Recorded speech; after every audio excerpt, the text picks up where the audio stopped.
So, I've heard you've made a peer. And his progress? How goes? Well, I hear he spends a lot of time in Lumbridge. Not all his time. Not what I hear.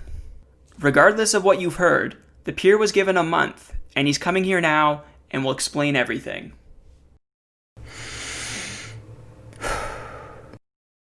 Well, let's hear it.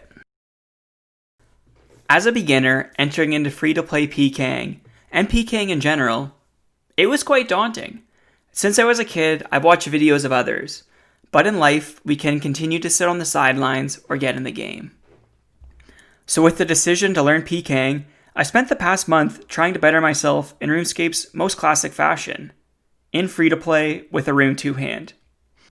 It should be noted that out of my own curiosity, and for the sake of others wanting to learn PvP, I've kept track of what goes into the learning.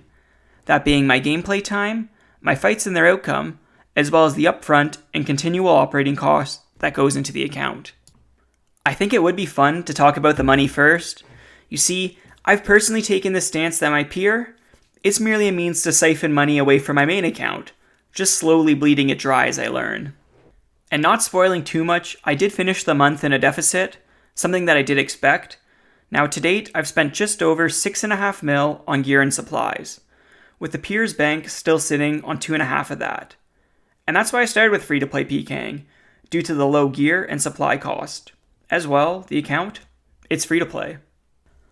What this investment did was let me participate in 269 fights, and I kept track of 3 fight outcomes, that being a kill, death, or a player running, with the results being broken down as follows: 54 kills, 145 deaths, and 70 fights ending with a player running. Now these fights were accrued over a 3-week period, and total gameplay was roughly 21.5 hours. As of late, I haven't been grinding away my hours in RuneScape, and logging in for a 20-minute to 2-hour sprint of PKing, that's been good for me. My main account, it's nearing a point where in-game achievements are requiring longer grind periods, so logging in for these shorter periods and developing my skill in PvP, it's been quite rewarding. Now this video is a reflection of my month, and I just mentioned that I PK'd for only 3 weeks. This is because I spent 1 week practicing some PvP concepts. And you would be pleasantly surprised by the level of skill that there is in free-to-play PKing.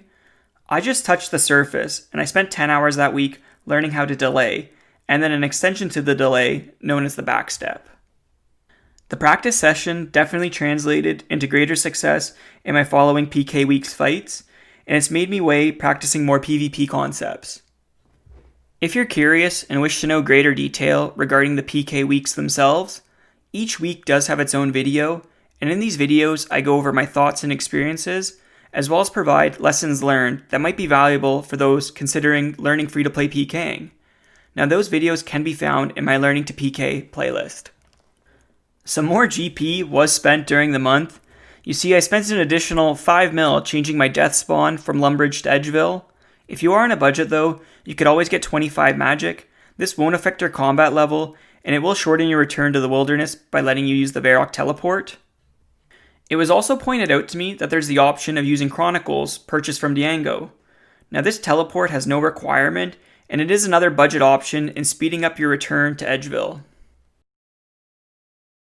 In an effort to up my success in fights, during the month I decided to prod my account via pay-to-play. Now the cost to do so was a 4 mil bond, 1.2 mil in cannonballs, and about 18 hours of gameplay. You could also account the 14 mil in gear that was loaned to my account, but that was traded back to my main after its use. Now many of the accounts in the free-to-play PK community have taken this course. It's definitely the optimal route, and to not be at a disadvantage, I'd advise it. However, do it right if you are going to.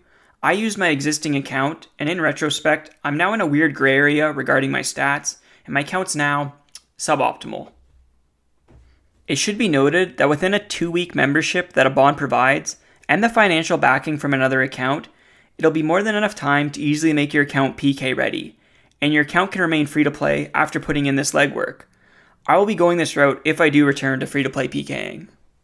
And yes, I did mean to say if I return, but that has changed.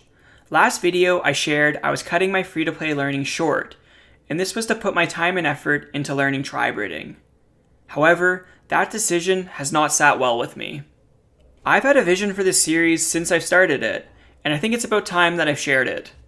Now, my goal was to partake in 1,000 free-to-play fights, and then using the experience that I built from this, partake in another 1,000 fights on a pay-to-play med level. And with these battles behind me, I would begin the learning process of tri-breeding. Now, this process was subject to change, but I felt and still feel it's a true journey on learning how to PK. I didn't know if I could see this vision for the series through. A lot has and is happening in my life outside of this game, hence the cold feet in the previous video.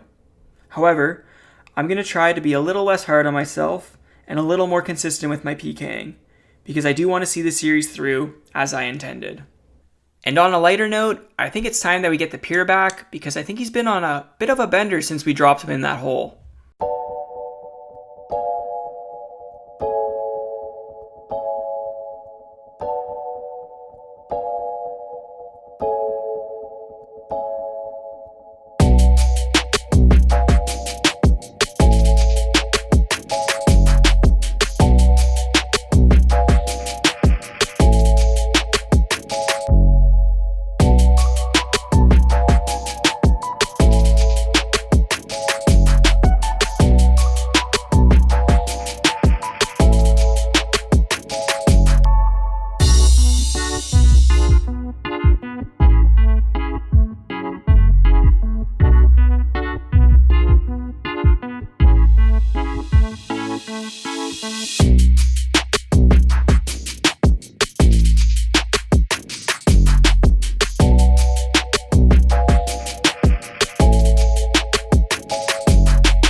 So as we head back into free-to-play PKing, a decision needs to be made. Here's the Pker and its current stats. Now I'll do some theory crafting about better prodding stats and would appreciate any input about those stats in the comments. Now, dependent on the time investment to reach those stats, I've already shared that I would be willing to create a fresh account, and creating a fresh account does provide an opportunity to show a step-by-step process on building the account out. If that is of interest, let me know in the comments and I could gladly go that route. The goal of the series has been set. Time to humbly stumble towards it. I will see you next time.